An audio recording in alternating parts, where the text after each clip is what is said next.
प्रभु यीशु मसीह के मधुर और मीठे नाम से आप सभी को जय मसीह की। आज परमेश्वर के वचन में आप सभी का स्वागत है।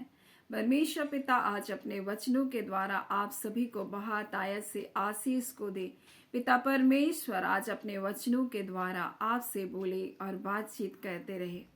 आज हम परमेश्वर के वचन से इस बात को सीखेंगे। परमेश्वर जो आपका पिता है वो आपसे कहना चाहता है कि आप सहते ना रहें। कई बार हम जीवन में कुछ बातों को सहते रह जाते हैं। हम सोचते हैं ये हमारे जीवन का अंतिम सत्य है और इसके बाद तो और कुछ भी नहीं।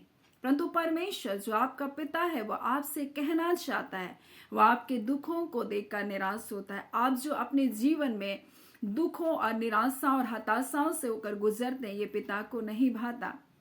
परमेश्वर चाहता है कि आप अपने जीवन में आनंदित जीवन को जिए। और आज जब हम पढ़ेंगे यिर्मयाह उसके 10वें अध्याय और उसके 19 में, तो यहाँ इस प्रकार से लिखा हुआ है, मुझ पर हाय मेरा घाव चंगा होने का नहीं।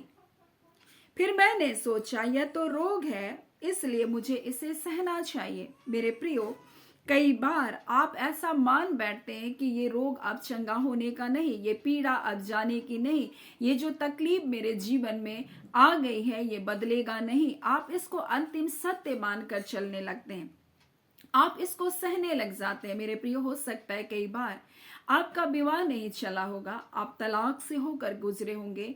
कई बार आपके परिवार में किसी की मृत्यु हो गई होगी, कोई आपका अपना चला गया होगा और आप इसको अपने जीवन का अंतिम सत्य मान करके आप दुखी, आप निराश हैं। हो सकता है आपका हृदय टूटा होगा, हो सकता है आप बीमारियों से होकर गुजरे, लेकिन आप ऐसा ना सोचे कि बस यही मेरी वास्तविकता है। परंतु परमेश्वर का वचन सत्य है और सत्य हमें ये बताता है कि उसके कोड़े खाने से हम चंगे कर दिए गए। परमेश्वर का वचन कहता है, मैं तुम्हारे अनादर की संति तुमको दुना भाग को देने वाला परमेश्वर हूं। परमेश्वर का वचन कहता है, मैं तुम्हारी नाम धराई को दूर करूंगा। तो फिर कई बार हम अपने जीवन में कुछ हालात, कुछ परिस्थितियों को हम अपने जीवन का अंतिम सत्य मान लेते हैं और जिस प्रकार से कहता है मेरा घाव चंगा होने का नहीं है, वो सोच रहा है ये अब ठीक नहीं होगा, मुझको बस इसी हालात, इसी परिस्थिति में मुझको रहना है, मेरे जीवन में कुछ अच्छा नहीं हो सकता, बस मुझको यहीं टिके रहना है। कुछ लोग एक स्थान में टिक जाते हैं अपने जीवन में, दुखों में, परेशानियों में, और वो अपने जीवन में रुक जाते हैं। मेरे प्रियो, वो आगे बढ़ना नहीं जानते, वो आगे क्या करे उसको नहीं पता। क्यों नहीं पता? क्योंकि उनके चरवाहे ने उनके लिए प्रार्थना नहीं किया और इसलिए उनको बुद्धि नहीं प्राप्त है और इसलिए उनकी भेड़ें तितर बितर हो गई करके परमेश्वर का वचन कहता है। उनके तंबू लुट गए, उनके बच्चे चले गए। लिखा है, मेरा तंबू लुट गया, सब रस्सियां टूट गई, मेरे बच्चे मेरे पास से चले गए, वे नहीं है। अब कोई नहीं रहा जो मेरे तंबू को ताने और मेरी कनातों को खड़ी करे। मेरे प्रियो, कई बार आप ऐसे सोच रहे, कोई वारिस नहीं मेरे परिवार का, जो था उसकी मृत्यु हो गई, मेरे परिवार में मेरा देखभाल करने वाला जो था मेरा पिता, वो नहीं है। अब क्या हो सकता है? मेरे जीवन का अंतिम सत्य है कि मुझको बस ऐसी दुर्दशाओं में अपने जीवन को जीना है। आप ऐसा सोच रहे, ये तो घाव है और ये घाव अभी कभी चंगा नहीं होगा।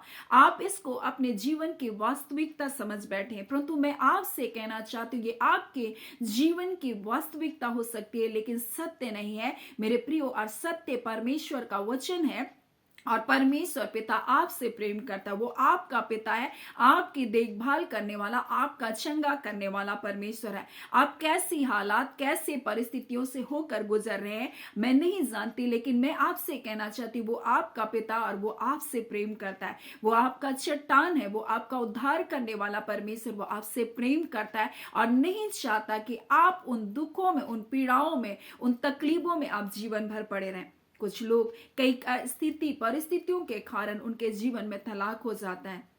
कई विपरीत हालातें होती होंगी, कई तकलीफें होती होंगी, कई परेशानियां होती होंगी जो वो व्यक्ति, वो स्त्री या वो पुरुष उन बातों से होकर के गुजरता है।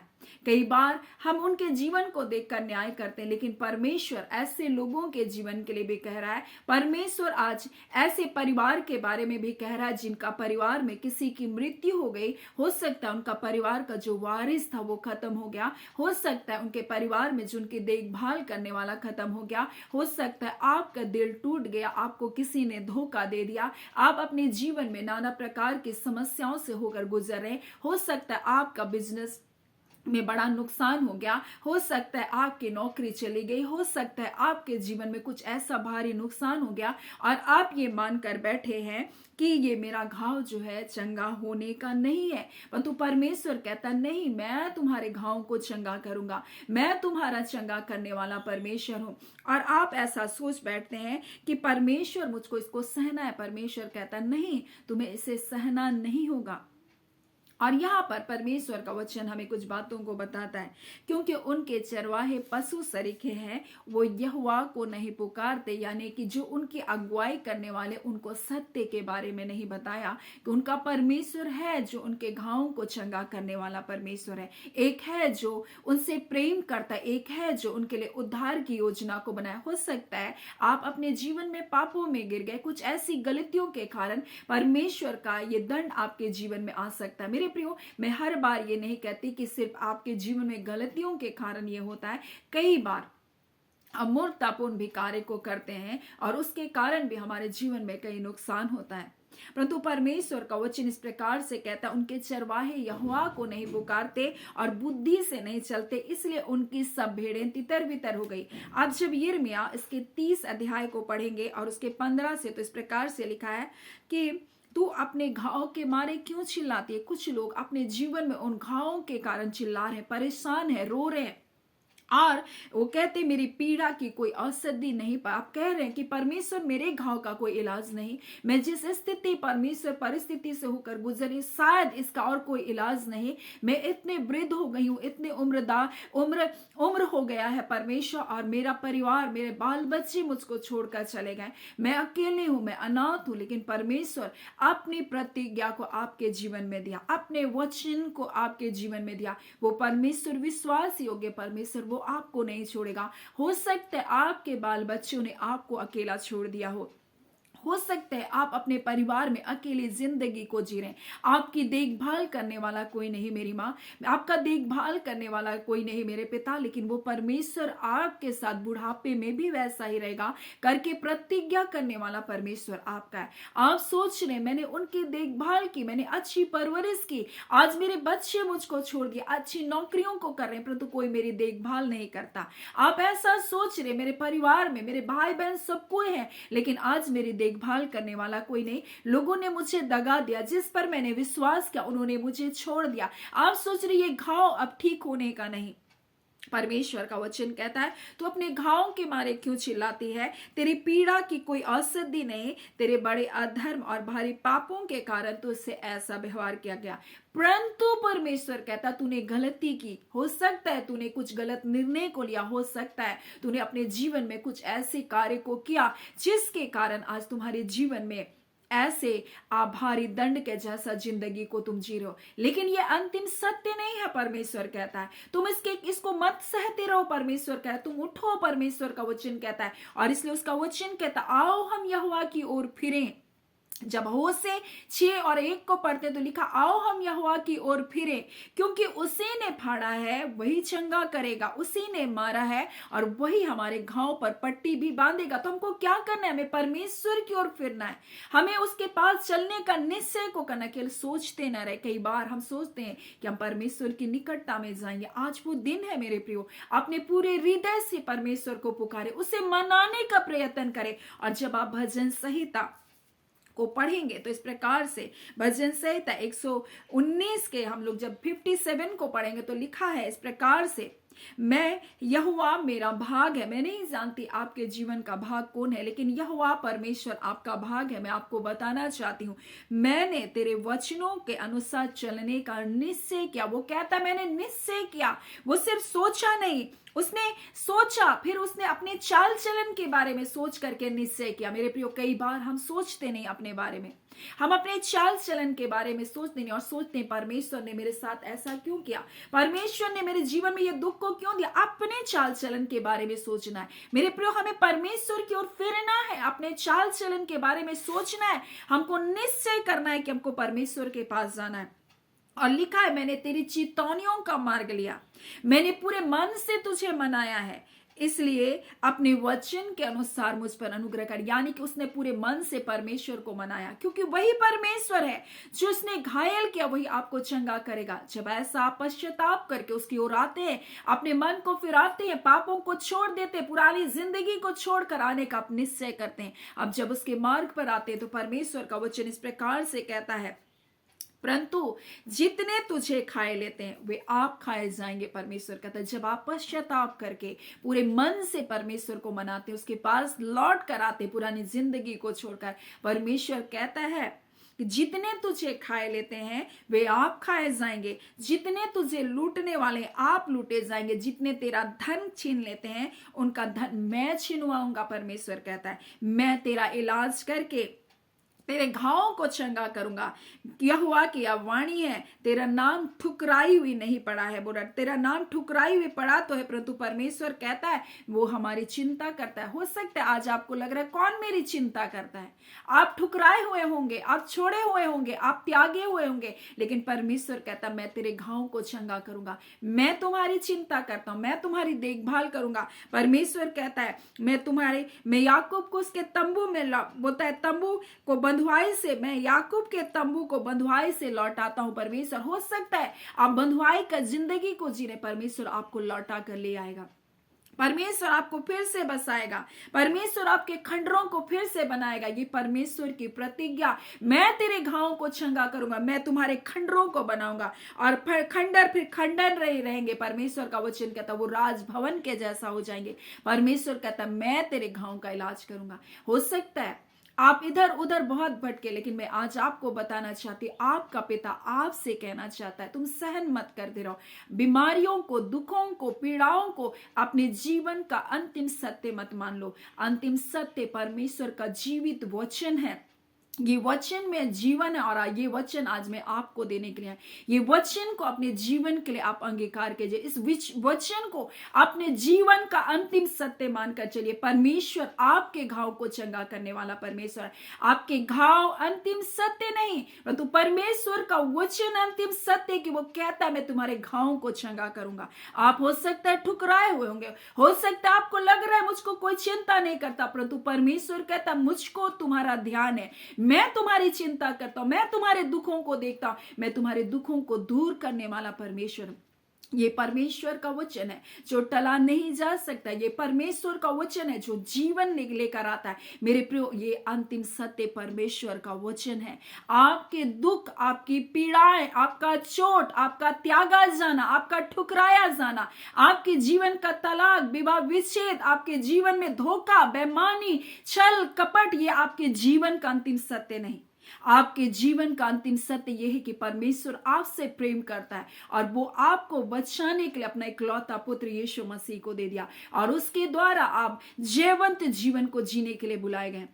आप रोने के लिए नहीं, आप शोक मनाने के लिए नहीं, आप पीड़ित रहने के लिए नहीं, आप आनंद मनाने के लिए आप बुलाए गए। इसलिए परमेश्वर का वचन कहता है प्रभु में आनंदित रहे। मेरे प्रियो, प्रभु आपके साथ है, वो आपके संग है, वो आपको ना छोड़ेगा ना आपको त्यागेगा। वो आपका चिंता करने वाला आपका पिता है। आपके आंसुओं को देख नहीं सहता था, आपके दुखों को वो नहीं देख पा रहा था, इसलिए आज परमेश्वर ने इस वचन को आपके लिए दिया। आप सोच रहे मुझको इसको सहना ही है, मुझको इस दुख को देखना ही है, नहीं, ये आपके जीवन का अंतिम सत्य नहीं। उठे, परमेश्वर को पूरे, और परमेश्वर आपके लिए नए दरवाजे को खोलेगा। परमेश्वर आपके लिए नए अवसर को परमेश्वर आपके जीवन में देना चाहता है। परमेश्वर आपके जीवन में भलाई से आपको तृप्त करना चाहता है। कई बार हम कुछ बातों को लेकर शोक मनाते रहते, मेरी गलती थी, अपनी गलती ढूंढ रहे, उसकी गलती ढूंढ रहे, किसकी गलती ढूंढ रहे।